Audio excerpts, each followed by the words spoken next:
Betting కి బలైపోయిన మరో కుటుంబం గాథ ఇది. ఆన్లైన్ బెట్టింగ్ లో ఒక కుటుంబాన్ని అప్పుల పాలు చేశాయి. చిత్తూరు జిల్లా గంగాధర నెల్లూరుకు చెందిన నాగరాజారెడ్డి కుటుంబం పురుగుల మందు తాగి ఆత్మహత్యయత్నం చేశారు.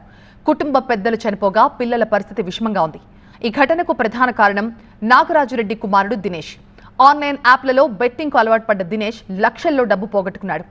ఎవరిస్తే వాళ్ళ దగ్గర అన్నట్లుగా అప్పులు చేసేశాడు. బెట్టింగ్ ద్వారా సుమారు కోటికి పైగా డబ్బు పోగొట్టుకున్నాడు. దీంతో నాగరాజురెడ్డి కుటుంబం తీవ్రంగా అప్పుల పాలైంది. ఈ విషయాన్ని జీర్ణించుకోలేకపోయిన నాగరాజురెడ్డి కుటుంబం మొత్తం కూడా ఆత్మహత్య చేసుకోవాలని భావించారు. నలుగురు పురుగుల మందు తాగి ఆత్మహత్యయత్నం చేశారు. కొద్దిసేపటి తర్వాత ఇంట్లోంచి అరుపులు విన్న గ్రామస్తులు 108కి సమాచారం ఇవ్వడంతో వీరిని చిత్తూరు ప్రభుత్వ ఆసుపత్రికి తరలించారు. దినేష్ తల్లిదండ్రులు జయంతి, నాగరాజు ఇద్దరు చనిపోగా దినేష్ అక్క సునీత పరిస్థితి విషమంగా ఉంది. కేసు నమోదు చేసుకుని దర్యాప్తు చేస్తున్నారు పోలీసులు.